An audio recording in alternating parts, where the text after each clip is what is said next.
चला बाळांनो, good morning. सुरू करत आहोत आपण. आपला आज डे 3 चालू आहे.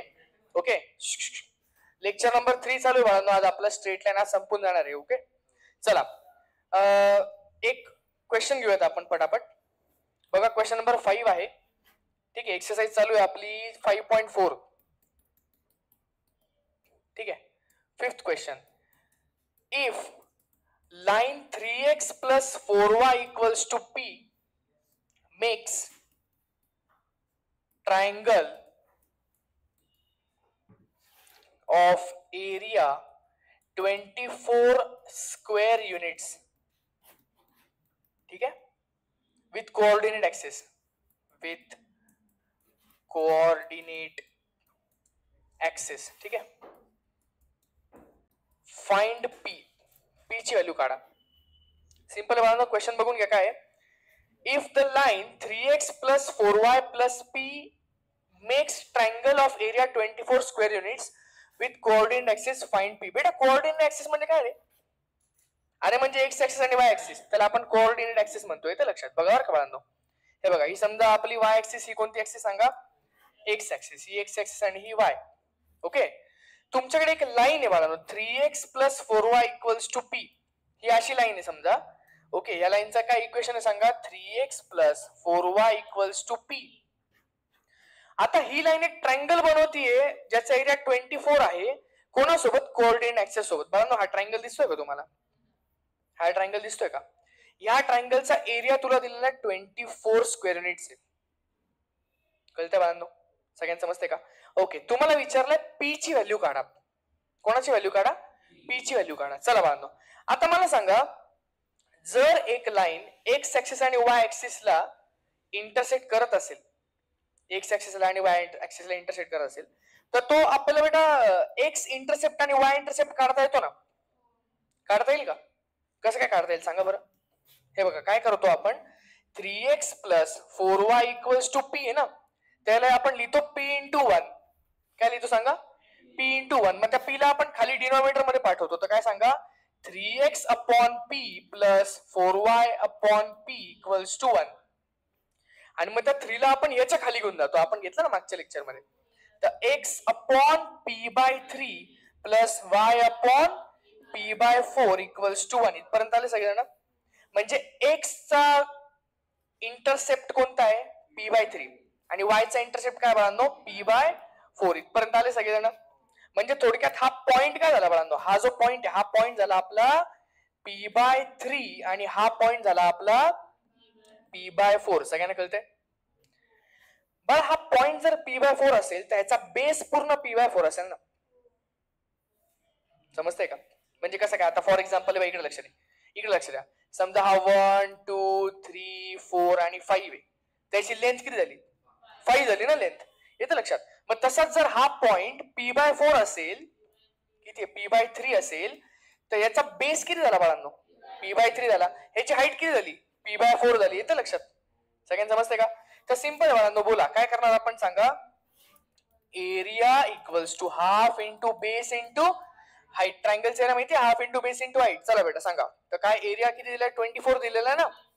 हाफ इंटू बेस, बेस आहे p by 3 इंटू हाईट किती सांगा? p by 4. तर 4 3 12, 12 2 24. 24 तिकडे गेला बाळांनो त्या साईडला, तर तो होऊन जाईल 24 इंटू 24 इक्वल्स टू ह्या साईडला p इंटू p म्हणजे p स्क्वेअर. आता दोघांचा स्क्वेअर रूट घेतला तर एकच 24 उरेल ना फक्त. येते का लक्षात? Therefore p equals to 24. Simple आहे बाळांनो. कळलं का? ऍक्च्युली प्लस मायनस 24 येतो तो, कारण की स्क्वेअर रूट घेतल्यानंतर प्लस मायनस येतो ना. तर p ची व्हॅल्यू प्लस मायनस 24. सिंपल आहे की नाही? p ची व्हॅल्यू काय झाली बेटा सांगा? Plus minus 24. आता तुम्ही म्हणाल सर p च्या दोन व्हॅल्यू कशा काय येतील? बाळांनो बघा, हा ट्रायंगल जो इथे बनू शकतो तो इकडे पण एखाद्या लाईन वरती बनू शकतो ना. बघा, ती लाईन अशी पण असू शकते ना. तर p ची व्हॅल्यू निगेटिव्ह पण होऊ शकते, पॉझिटिव्ह होऊ शकते, असा बनू शकतो खालून. समजते बाळांनो? म्हणून p च्या दोन व्हॅल्यू आलेल्या आहेत, त्या दोन व्हॅल्यू आपण घ्यायच्या. सगळ्यांना कळतंय का? सिंपल आहे बाळांनो का अवघड आहे? एकदम इझी बाळांनो. ठीक आहे, चला त्याच्यानंतर बाळांनो आता आपले 3 महत्वाचे फॉर्म्युले येत आहेत. ओके, त्याच्या आधी आपण एक अजून गणित घेऊन टाकू बेटा. क्वेश्चन नंबर 9 वाला घेऊन टाकू आपण पहिले. ठीक आहे. क्वेश्चन नंबर 9 जरा चेक करा. शो दॅट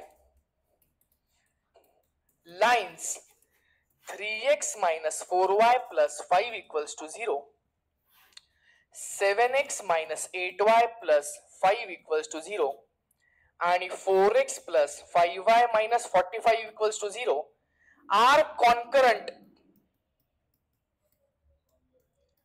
congruent नाही बाळा, concurrent. आणि find their point of concurrence. ठीक आहे बेटा, find point of concurrence. बाळांनो, कॉन्करंटचा अर्थ काय कोणाला माहिती आहे का? लाइन्स आर कॉन्करंटचा अर्थ काय सांगा? हा, म्हणजे त्या तिन्ही पण लाइन्स एकाच पॉइंट मधनं पास होत असतील तर त्याला आपण म्हणतो the 3 lines are concurrent. Sir मग 3 लाइन्स ते एकाच पॉइंट मधनं पास होतील ना? नाही ना बाळा, अशा पण पास होऊ शकतात ना 3 लाइन्स ज्या 3 वेगवेगळ्या इंटरसेक्शन पॉइंट्स मध्ये जात आहेत, किंवा अशा पण पास होऊ शकतात ना बाळांनो 3 लाइन्स. येतं लक्षात? तर एक तर 2 लाईन पॅरलल असतील, एक लाईन अशी चालेल तर 2 कॉन्करंट, 2 पॉइंट झाले बेटा इंटरसेक्शनचे. लक्षात? तिन्ही पॉइंट जर नॉन पॅरलल आहेत तर 3 पॉइंट असू शकतात किंवा मग 1 पॉइंट असू शकतो. सगळ्यांना कळते का? या झाल्या नॉन कॉन्करंट, या झाली कॉन्करंट. सगळ्यांना कळते बेटा? 3 लाईन कॉन्करंट असतील तर तिघांचं सोल्युशन एकच असेल, हे कळतंय का तुम्हाला? सगळ्यांना कळतंय का? हे बघा, ह्या 2 लाईन्सचं सोल्युशन हे झालं, ह्या 2 लाईन्सचं सोल्युशन हे झालं आणि ह्या 2 लाईन्सचं सोल्युशन हे झालं. म्हणजे 2 लाईन्सचं सोल्युशन असे असे येत आहेत, किंवा ह्या 2 लाईन्सचं सोल्युशन हे झालं, ह्या 2 लाईन्सचं सोल्युशन हे झालं. पण ह्या तिन्ही लाईन्सचं सोल्युशन एकच असणार. सगळ्यांना कळते बाळांनो? तर कॉन्करंट पॉइंटचा अर्थ कळला का? आता एक काम करू आपण, बघा बरं का बेटा, चेक करूयात आपण. आपण एक काम करूयात, कुठल्या पण 2 लाईन्स पहिले सोडवूयात सायमल्टेनियसली. कुठल्या पण 2 लाईन्स, पहिली आणि दुसरी. समजा पहिली आणि दुसरी तुम्ही शोधली, तुमच्या एक्स आणि वायच्या काहीतरी व्हॅल्यू आल्या आणि त्या व्हॅल्यू उचलून तुम्ही थर्ड इक्वेशन मध्ये टाकलं आणि ते पण खरं झालं, तर समजून घ्यायचं की ते सोल्युशन याचं पण होतं. कळलं का? म्हणजेच बाळांनो, परत एकदा सांगतो, इकडे लक्ष द्या. या 3 लाईन्स आहेत की नाही आपल्या, बघा 3 लाईन्स आहेत की नाही. मी ह्याचा आणि याचा पॉइंट ऑफ इंटरसेक्शन काढला, हा आला. सगळ्यांना कळतंय का? आणि तोच पॉइंट मी जर ह्या लाईन मध्ये टाकला आणि त्याचा पण तोच पॉइंट आला बेटा इंटरसेक्शन, किंवा ती लाईन सॅटिस्फाय झाली, तर समजून घ्यायचं की 3 लाईन्स कॉन्करंट आहेत. म्हणजे मेथड कळली का काय करायची?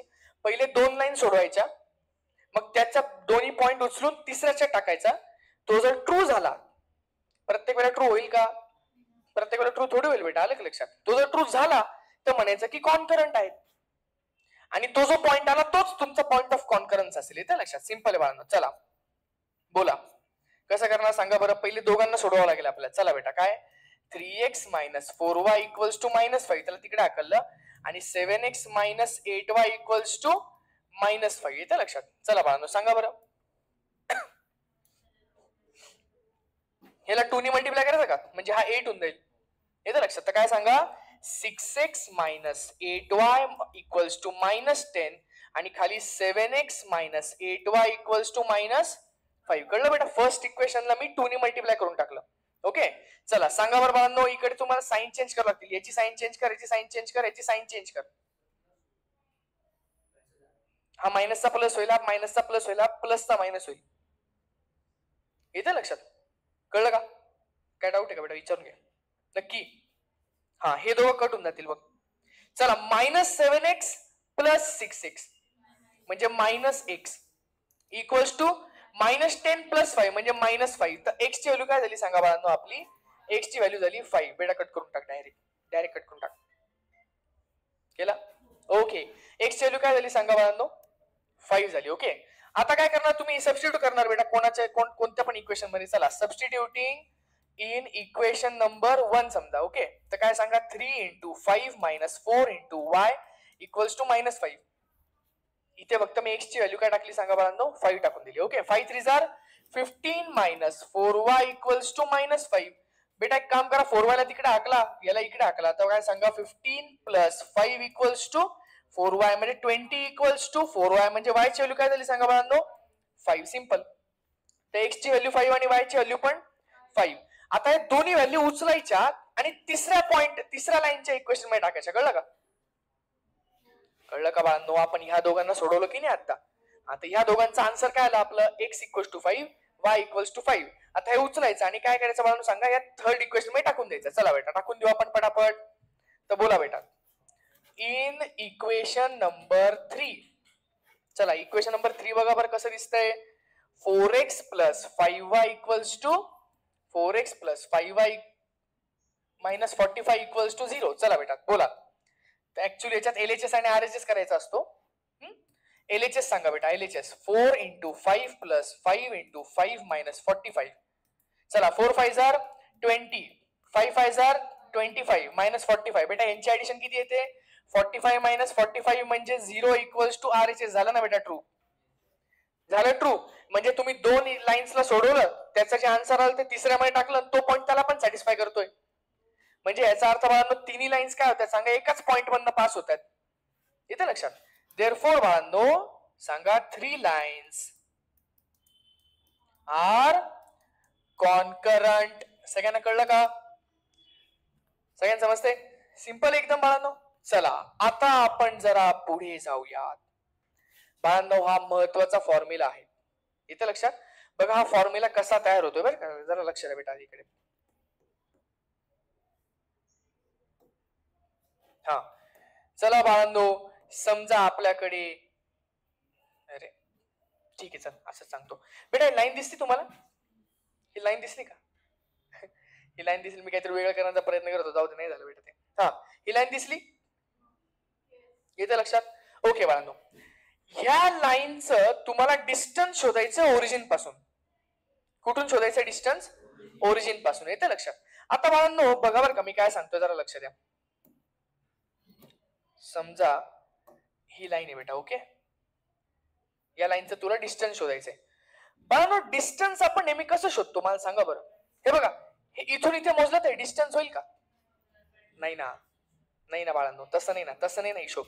हा आपल्याला तसं नाही करता येणार. मला सांगा बरं इथून इथे शोधलं तर डिस्टन्स होईल का? नाही ना. तसं नाही ना बाळांनो. ओके बेटा बघा डिस्टन्स म्हणजे काय असतं? जर त्या पॉइंट पासून तुम्ही परपेंडिक्युलर करत असाल, परपेंडिक्युलर बेटा परपेंडिक्युलर पाहिजे बरं का आपल्याला एक्झॅक्ट, तर त्याला तुम्ही काय म्हणू शकता सांगा बाळांनो? डिस्टन्स. सगळ्यांना कळते का? परपेंडिक्युलरचा अर्थ कळतोय का बाळांनो? म्हणजे थोडक्यात तुला एक सिंपल हिशोब सांगू का बाळांनो? इकडे लक्ष द्या. हे बघ हा समजा दर्शन आहे बेटा लेट आलेला. दिसला? दर्शन दिसला बाळांनो? हा मला दर्शनची हाईट मोजायची. दर्शनची काय मोजायची बेटा? हाईट. तर दर्शनची हाईट मी अशी मोजेल ना बाळांनो? येते का लक्षात? का अशी पट्टी घेऊन अशी मोजेल बेटा दर्शनची हाईट? नाही ना. तर हाईट मोजताना आपण नेहमी कसं मोजतो बाळांनो? परपेंडिक्युलर मोजतो ना. येते का लक्षात? आता समजा ही भिंत अशी. येते लक्षात? आणि समजा हा माझ्याकडे एक बॉल आहे बेटा. आलं का लक्षात? मला या बॉल पासून भिंतीचं अंतर मोजायचंय, तर मी तिथून परपेंडिक्युलर मोजणार ना अशीच्या अशी. सगळ्यांना कळते का? येते का लक्षात? हे असं थोडी डिस्टन्स असेल. सगळ्यांना कळते बाळांनो? ओके तर ते जे डिस्टन्स असतं बाळांनो ते नेहमी कसं असतं सांगा? परपेंडिक्युलर असतं. सगळ्यांना राहील का लक्षात? हा तर ते जे डिस्टन्स आहे ते डिस्टन्स कसं काढता येतं आपल्याला? या लाईन पासून ते ओरिजिन पासूनचं डिस्टन्स. येते लक्षात? हे समजा लाईनचं इक्वेशन आहे. लाईनचं इक्वेशन कसं असतं? ax + by + c = 0. येते लक्षात? तर डिस्टन्स कसं काढता येतं? Distance = mod of c upon c. हा बघा c दिसला? c upon √a² + b². राहील लक्षात? राहील लक्षात बाळांनो? हे काय सांगा? Distance from line to origin. काय? d = mod of c upon √a² + b². काय बेटा परत एकदा d = mod of c upon √a² + b². बेटा मॉडचा अर्थ काय असतो?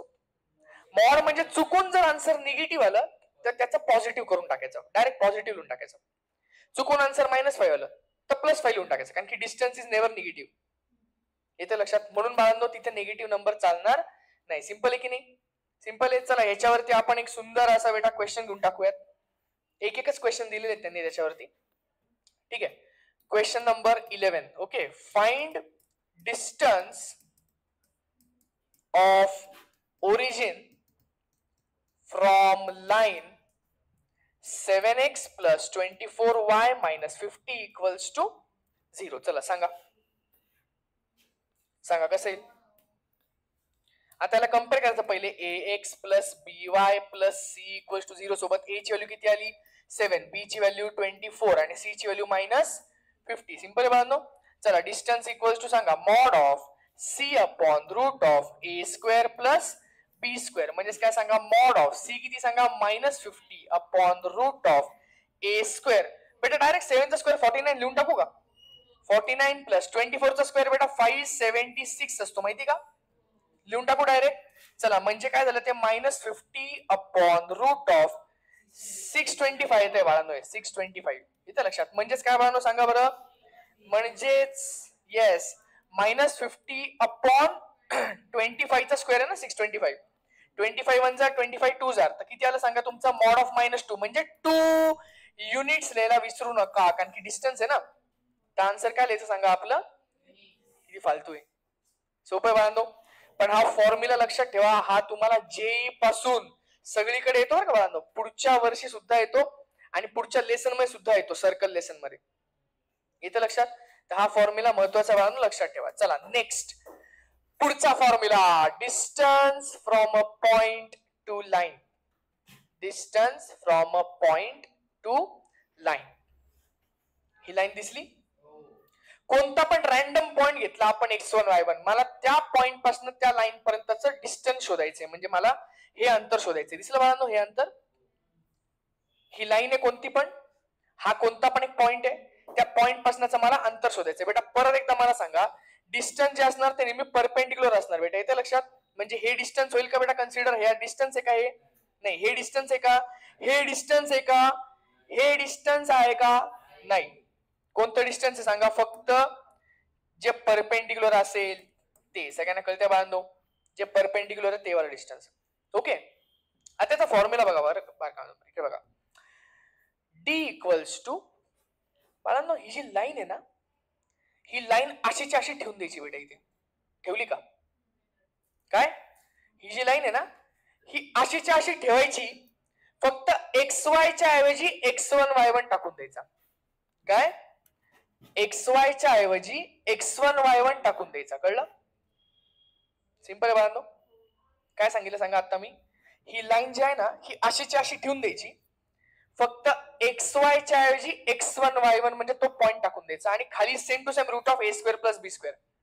मागच्या फॉर्म्युला मध्ये पण सेमच होतो ना बाळांनो. हे बघा root of a square plus b square ह्या फॉर्म्युला मध्ये पण सेम आहे root of a square plus b square. एकदम सिंपल आहे.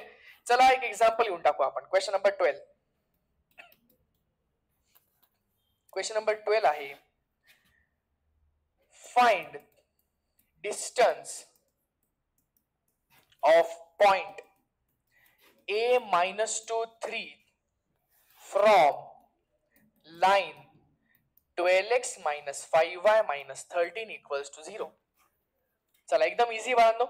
बोला ही आपली लाईन झाली. या लाईनला कसं म्हणणार तुम्ही ax plus by plus c equals to 0 ही झाली आपली लाईन.